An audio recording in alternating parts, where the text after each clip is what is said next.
They feel personally like this seller doesn't want them to have the house.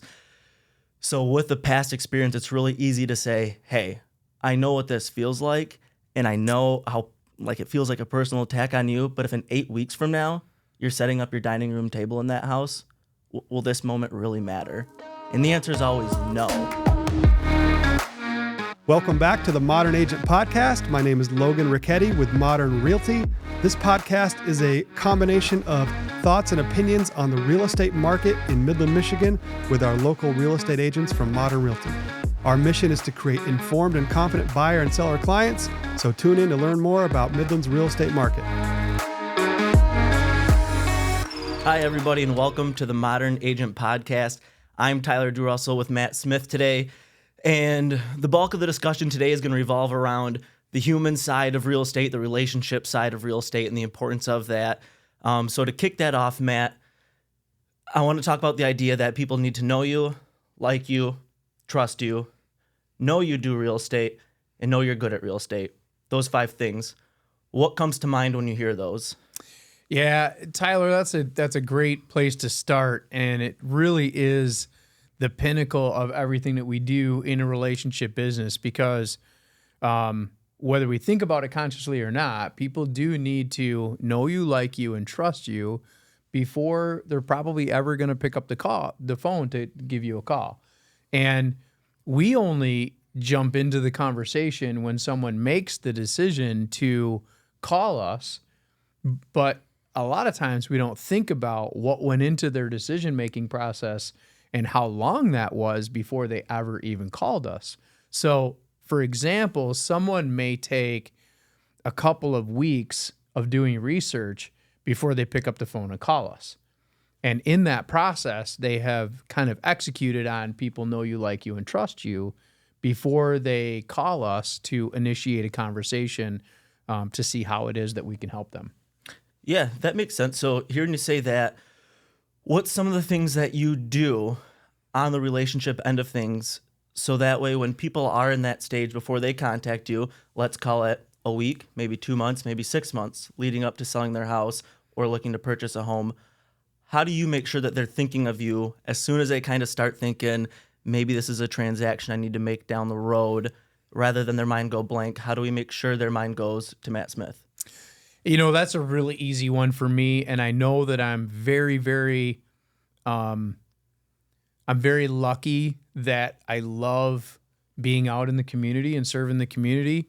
I know that that's not everybody's jam, depending on whether you tend to be more introverted or more extroverted. But I love serving the community, and so working with nonprofits and working in service clubs and volunteering, that's just something that comes natural to me. I don't even have to think about it being part of me getting my name out there or people creating a relationship with me, because I was doing that before I was ever even working in real estate. And so it's just a very natural part of what it feels like to me to be part of a community. That makes sense. I'm curious what your take is after hearing that on... I often remind myself, or when I talk to others kind of close to me in like a family-sized bubble, not too far out, that I'll remind myself and tell them that my job isn't to wake up and try to sell a house today. My job is to wake up, go talk to people, go build relationships, and genuinely just try to help people, whether that's buying or selling a house or, hey, you need help mowing your lawn today? Great, and just helping people. So how do you view your relationships on maybe a smaller scale from community and just day-to-day? You know, the servant heart is an incredible gift, and I think it's something that grows and develops over time. It's not something that we all were raised with, although I was blessed to be raised with that. My mom was one of those people that opened her doors to anyone that needed to use a phone or needed help with something. And so I saw that growing up and never even thought twice about whether that's, how we should act and how we should be. And you're absolutely right that in our relationships within real estate, it's not really about selling a home. It's more about connecting people with the right home. And people will often say to me, well, I'm not sure if I could work in real estate because I don't know if sales fits for me. And I'm like, well, that's the best thing about real estate is that it's not really sales, because if I'm working with a client and we're looking for a home, the first home that we walk into, I don't have to sell them on the home. It's either a fit or not a fit. And if it's not a fit, we go look at more homes until we find the one that's a fit. So it's absolutely classified as a sales job, but I don't feel like it's a sales job. Yeah, both of us have worked a handful of sales jobs previous to this, and that's exactly what I harken back to every time. Is during those sales jobs, it was you're going to knock on a door. You've got someone walking through your door, and your mind is just thinking, what do I need to do right now to make this happen? Yeah. Versus now going into a house, it's less about what do I need to do, because the answer is just listening every time. Whenever you walk through a house, I just need to listen. What are they saying about this house? What works? Even if it's a house that's an absolutely no-go, what does work about it? What doesn't work about it? Because we need to apply that then to the next one. So it's a job of just listening rather than sales. So that works out perfectly. But how do you think your past with sales does tie into it? Well, my past in sales, it definitely helps in that I'm more comfortable in those conversations when we need to do business. Because there is a point in all of this relationship business that we still need to do business. We need to talk about money. We need to talk about budgets. We need to talk about how much do you have saved? We need to talk about all these really super important things that make some people uncomfortable in getting into a conversation and asking people, questions that we would consider private and that we don't ask, generally speaking, our friends or people around us. And you have to have those conversations. And so I would say if anything has helped me in the past, it's that when it's time to do business, I'm comfortable having those conversations with people. What I take from that the most and I kind of want to talk about is the tough conversations, the vulnerability of people. When you're helping someone buy a house, you get pretty intimate with them. That can be great. You can see some good things. You're walking through a house with a young family and you hear them talking about where their future kids are going to play, where the toy room's going to go, where the office space is going to go, kind of planning a future life. And then there's an opposite side where you're selling your parents' house that you grew up in and now everyone's passed away and you're the last one and you have to make these tough decisions and you have to relive those great memories knowing that they're gone. What do you find, I guess, to start, the most enjoyable part about that? Well, empathy is a strong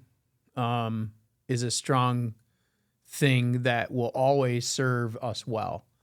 And being able to be empathetic to a person's situation or where they're at or their season of life, or, you can call it a lot of different things, but ultimately it boils down to being able to see yourself in their position and understand and be willing and patient enough to listen.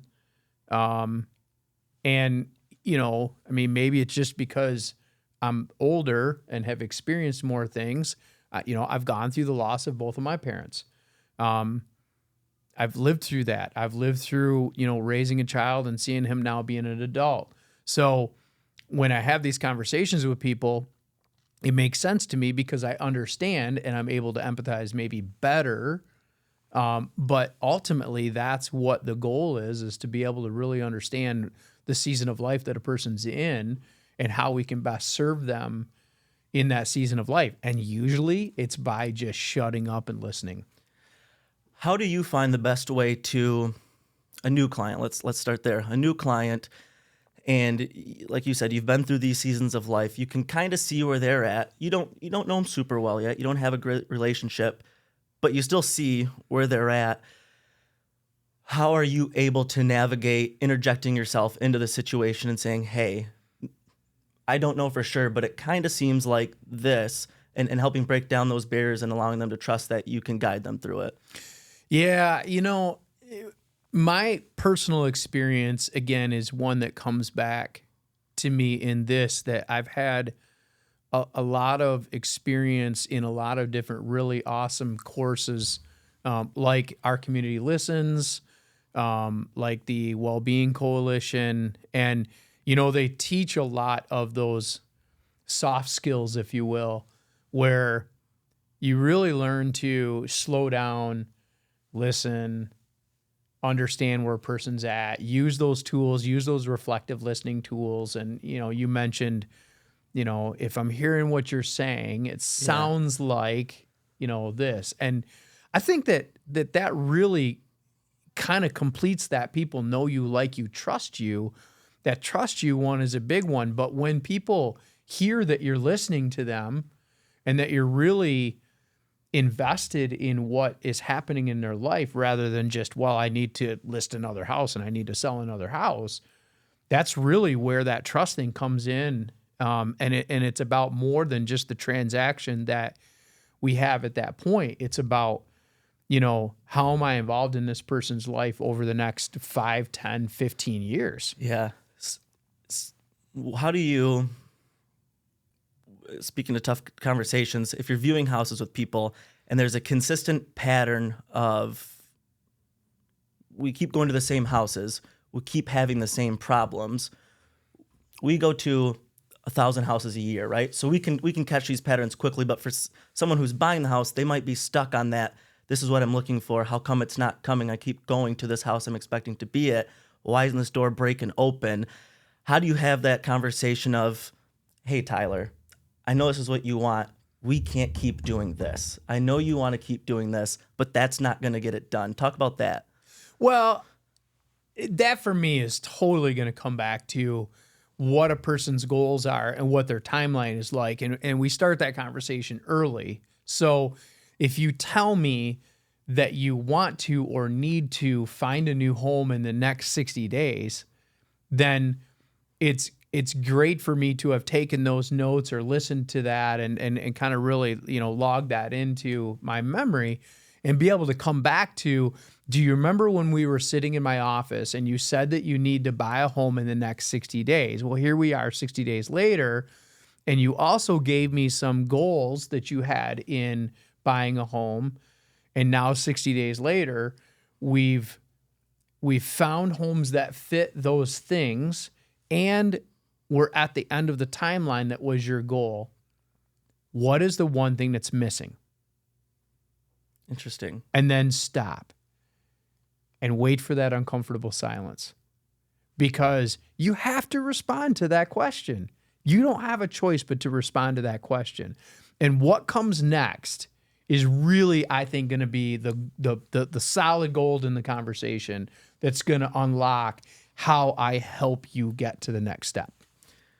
All right, this next one, I'm going to let you kind of run wild with. I'm just going to set it up, and then I want you to just, whether it's a story or whatever comes to mind, but there's a really tough side to real estate that keeps you up at night if you're someone who genuinely cares for people. When someone's selling a house, it happens with buying, but more so selling, you see a lot of hardships, a lot of obstacles that are coming up to selling a house, a lot of reasons why they need to sell a house or need to sell a property. They might get through title work or on the course with lenders, and something pops up, and it can get really emotional for some of the big things that pop up. What just comes to mind on that? Stories or feelings, emotions, tough conversations, anything? Yeah, well, this goes back to that experience with being able to really have the hard conversations that when you work in sales, if you want to call it that, do come up. And I think that using the mindset or taking the path of, I'm a problem solver, you've asked me to do a job, and now I need to work through the barriers to getting that job done for you. And sometimes that is uncomfortable. And it can be things that come up that weren't necessarily disclosed, that we didn't talk about. Maybe the client didn't know that was going to be important or wasn't going to come up, but they do. And you just have to be transparent. And I think that what we owe our clients is transparency. We owe them to be real and raw and honest with them, because if we try to beat around the bush and we try to dodge the conversation, we're not helping them. We're not helping them get to where they said they wanted to be and needed to be when we first met with them. And staying true to those goals sometimes means that I have to be the bad guy, but I'm going to be the bad guy to be the good guy in the end. So, Tyler, after a couple of years in real estate, what have you really found to be the things that you see time and time again that lead to success? The first one, and I think everything will come back to this, is the process. No matter what that process is, just doing the process, following the steps, repetition.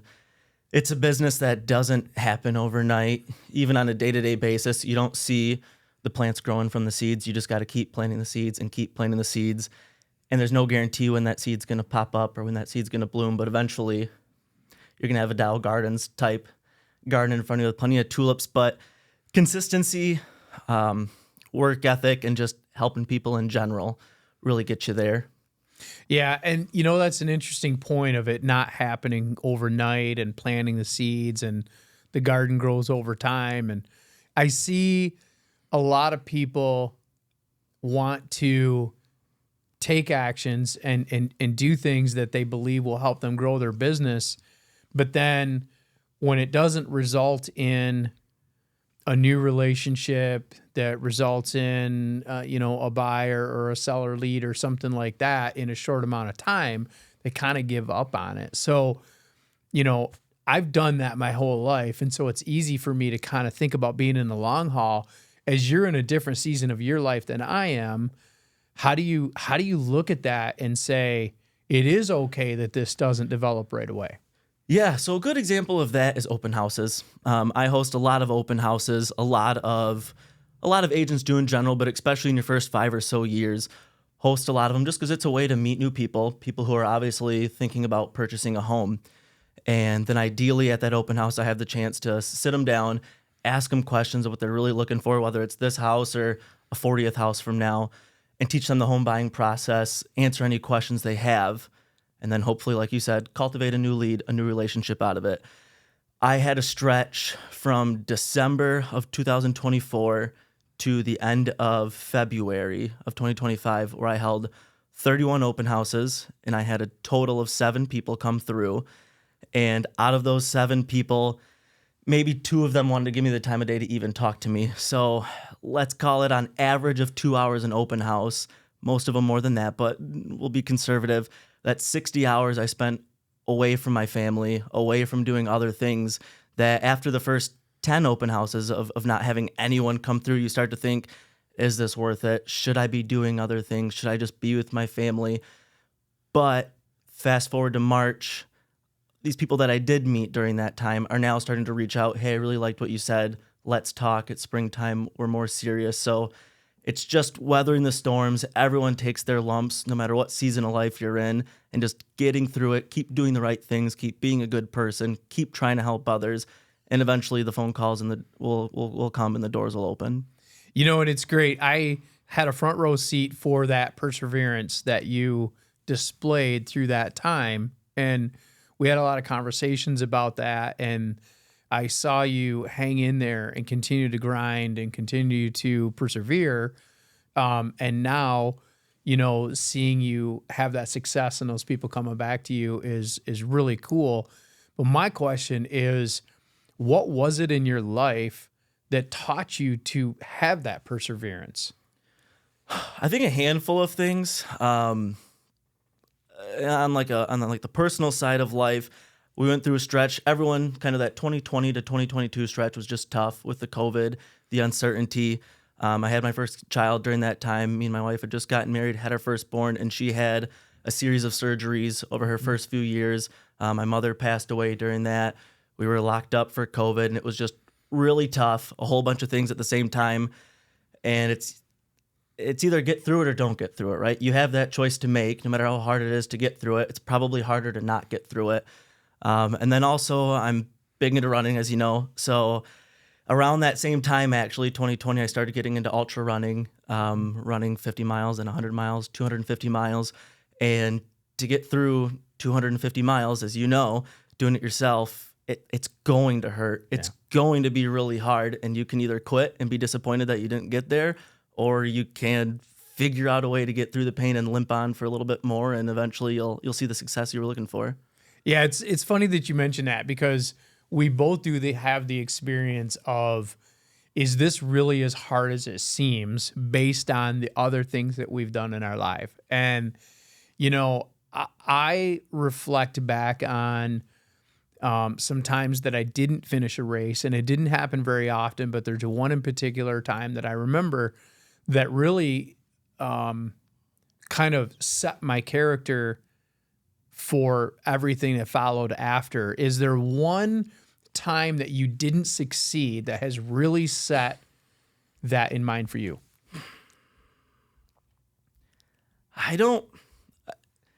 So I mean this in the most humble way possible. I'm so young in these ventures that I haven't had very many failures to really learn from. The biggest failure I can think of is I quit the Tridge to Bridge 250 this year.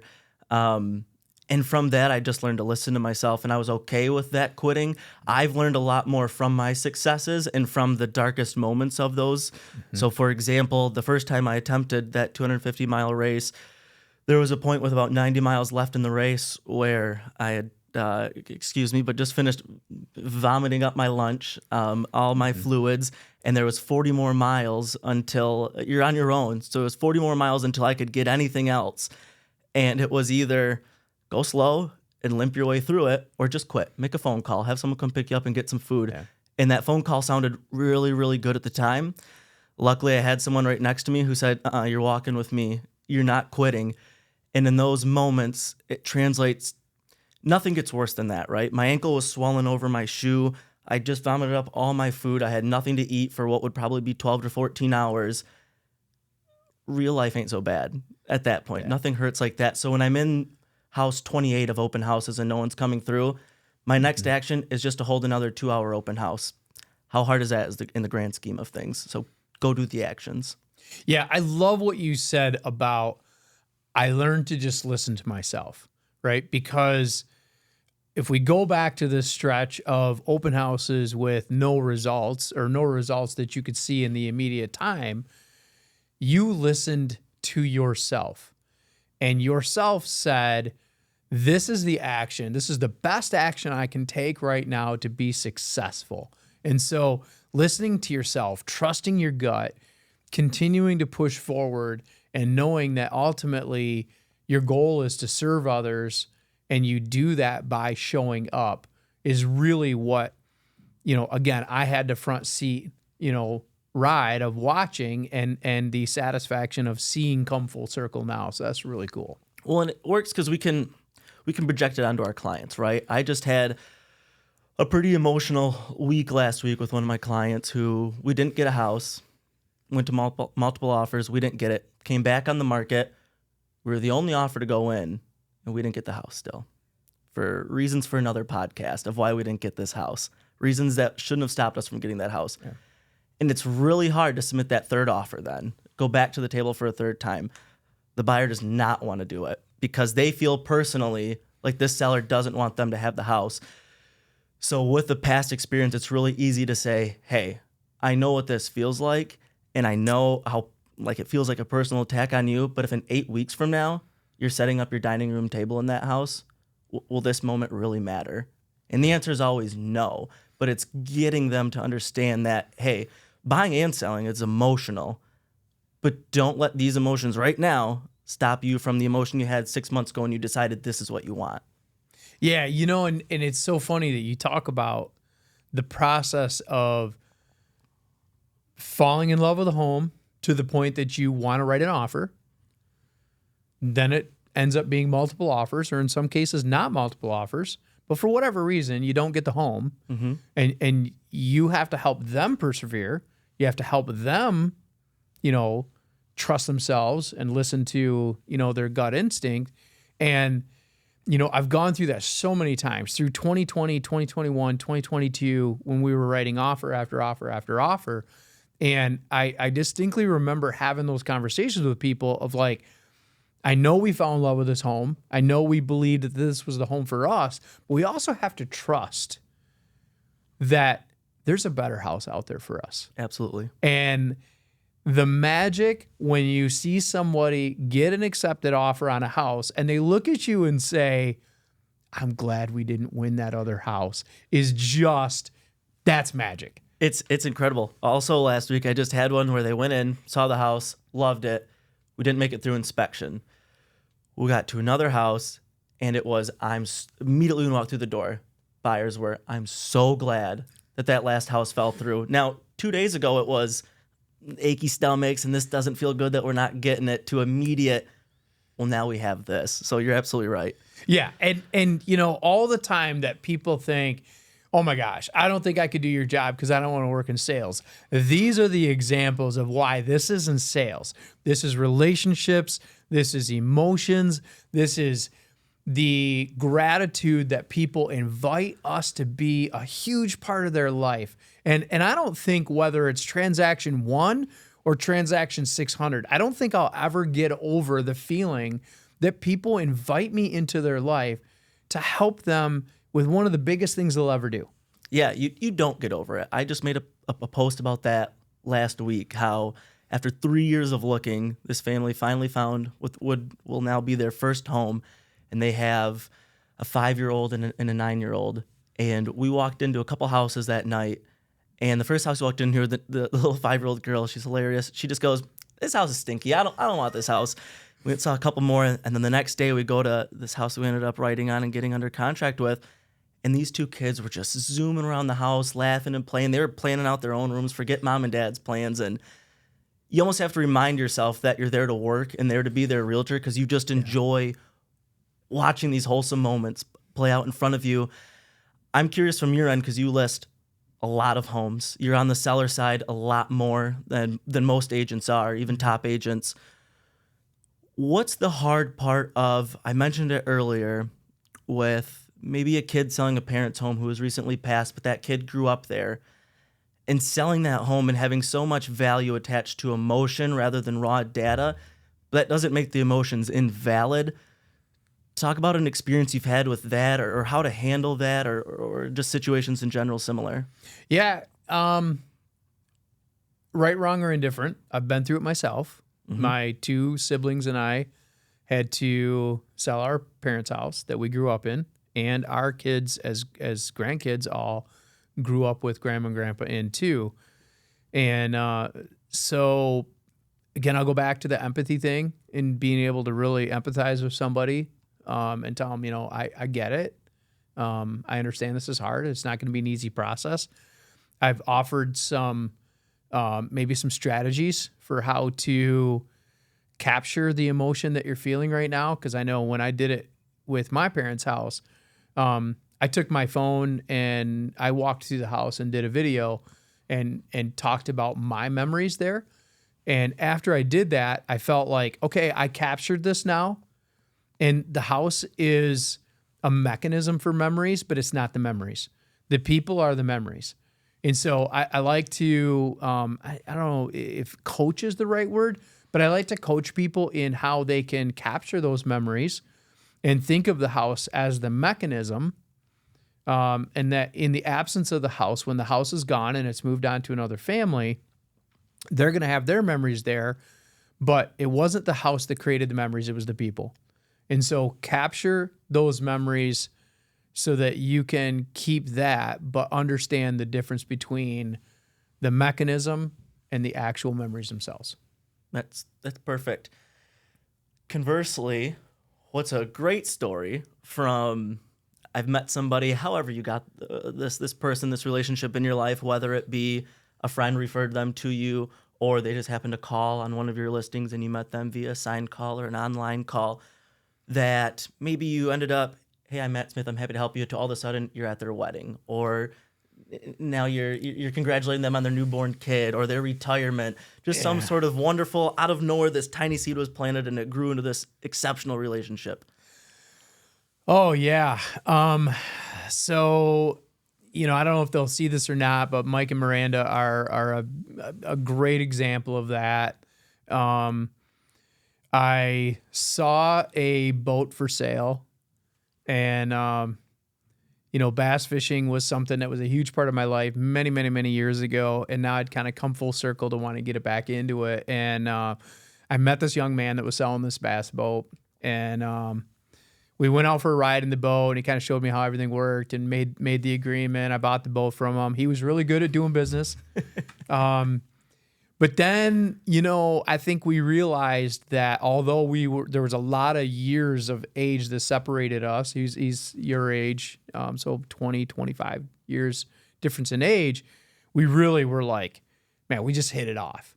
And they were at a point where they wanted to look for homes, and he said, would you be willing to help us? And so we did, and we looked at a lot of houses. We settled on a house. Man, the process of looking at homes, their parents were coming. I got to know their parents. It was so awesome every time we went to look at a house. And it can be a train wreck when the parents come, but this one was really good. And fast forward to, them buying that house. Now, we've gone out fishing together a few times. I've gone to their wedding.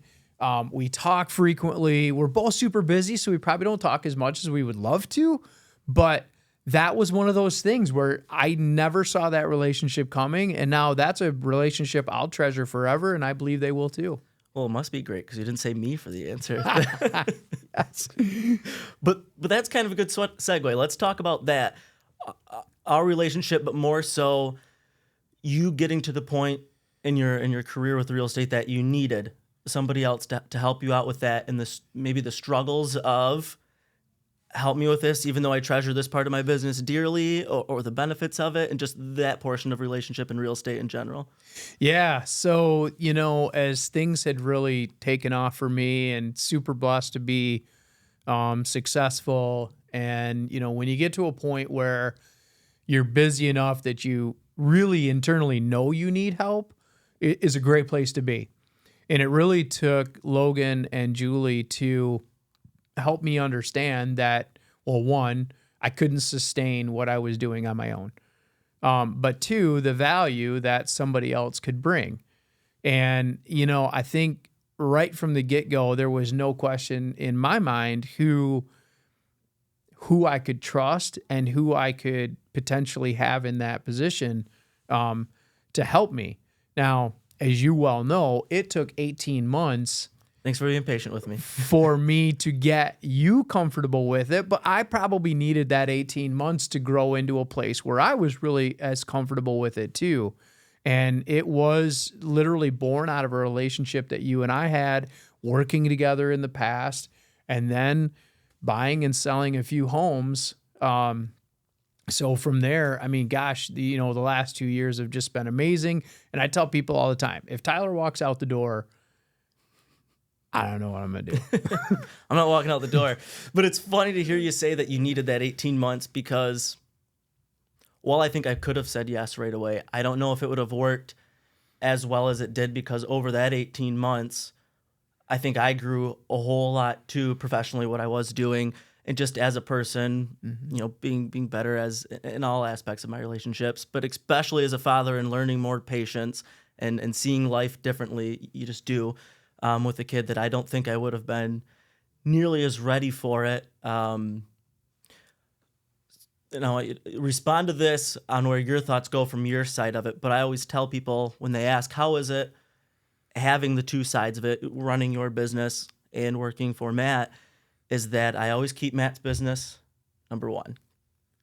The number one reason is just to help you, right? Like that's the job of it. But number two, I learned so much that I'm beyond grateful for the fact that with helping with your transactions, I do more in a year between yours and mine, that I'm hands-on with both, than most agents do in 10 years when I get to combine the experience with both. So it's such a leapfrog that it would be silly to not keep, you at the forefront of everything I'm doing, because you can look at it selfishly and say, I'm learning from that. I'm getting so much from it, even if you set the Matt part aside from it.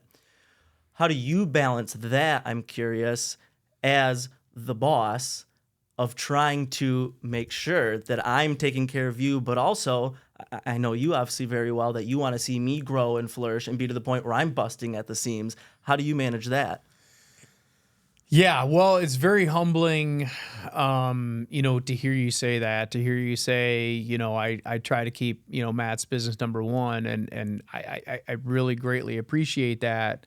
But at the same time, I think what works is that what's in my mind always is, are we getting these things done? But am I helping you set the stage for the next season of your life when I'm gone and I'm just fishing and hunting all the time? So how do I balance that? I don't know how I balance it per se, but I'm always very grateful for seeing the success that you have on your own and being able to celebrate your victories, as well as you and I high-fiving over another deal that I got done that you were a part of. And you get to be a part of these successes and victories that I'm involved in too. And I think that's just really cool. And I think it's a unique relationship that probably the vast majority of people in this business will never really see the side of it that you and I see, or share what you and I share. So I'm just very humbled and grateful for the way that the relationship has worked out, and what the last 2 years has been like, and what the next, 5-10 years looks like in the future. Perfect. Another good relationship that I'm sure has had to evolve for you is at home. Whether that's just Matt's personal self relationship, or your home life, your family, your friends who you need to take care of for both filling your own cup and their cup outside of real estate. As you ballooned and got busier and busier, that naturally takes away from that end of it. How have you found yourself able to manage it, even as, last year was year 7, right? In this? Yeah. Year 7 being your best year, it's still an upward tick. How do you keep evolving to make sure that you're making time for the things that matter personally? Yeah. I mean, work-life balance, there's no doubt that is really, really important. And I think what's great is that Julie and I have been married for 21 years, and we know each other really well. We've been through everything that you can be through in a relationship, from, death of parents and loss. And we've been through owning, the gym together. So we know each other really well. And I think that we're so in tune to what each other needs from each other in a marriage that we're able to stay, hyper-focused on making sure that we're doing the best we can for the family in being successful and growing business, but at the same time staying focused on each other, taking time away, taking time for each other. Now, to add to that, we're in our mid-50s, and so I think both of us are on a track of, we have to make some sacrifices in the time that we get together now to be able to set the plate for the future and being able to be together all the time. And we're willing to make those sacrifices within reason to accomplish those goals. Nope, that makes sense. Hearing you say sacrifice now for this time later, it's really similar to my home right now on a shorter scale. So these last 4 weeks have been a good example. I am gone at 9 a.m. and I'm not home till 9-10 p.m. well after my daughter's in bed. Morgan and I will spend some time watching TV or playing a game or something at night before she goes to bed, and then the laptop's back open and it's back to work. But they both, and credit to Penelope, even at 5 years old, she gets it that, hey, this is going to be a lot, and I'm going to be gone, and I'm not going to be available, and you guys are going to have to be the ones doing the sacrificing right now, even though I feel the sacrifice too, right, being away. But that's because next month, in the fall, we're going to go and we're going to spend this time, and when we're spending this time together, this is unplugged and it's gone, and it's making sure that communication, everyone's aware of what that balance is and what the expectations are, and then following through with those expectations. Yeah, and that's a great point too, in that I see, uniquely, I grew up in the 70s and 80s. Here we are, 2025, culture, life, family dynamics, a lot of those things are very different. But, I had a front row seat to a time when dads were gone and worked a lot. And that's not so much the culture today. And I think it's good that the culture is that, dads don't work as much and they're home more and they're present and they're an integral part. But I think there is a time where the family needs to understand that, whether your dad's a coal miner or travels for business or whatever it is that they do, you know, that person, and it could be mom that's in that role and dad's at home. That person's doing what they need to do for the family. And so the focus is on quality of the time rather than the quantity. And in seasons of life, it can really truly be that we need to focus on that quality of time rather than quantity of time. And that's what makes the family tick.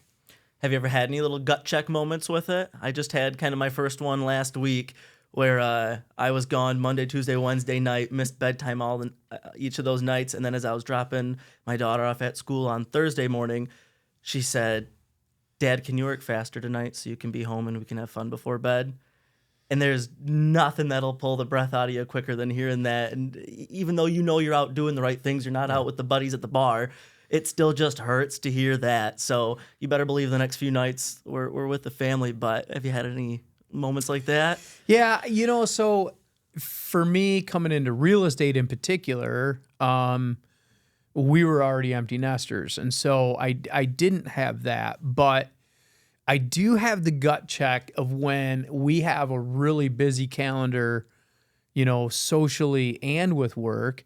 I'm constantly balancing the nonprofit work that I do and the service work that I do with Rotary and other volunteer organizations, along with also needing to work some in the evenings and on weekends. And I can just feel it, like when Julie and I haven't got to spend much time together in the evening or on the weekend for a week or two, the gut check is there totally. And, you know, I try really, really hard to say, okay, last week we had a crazy busy week. Every night we were gone, we were doing things. You were going one way, I was going the other way.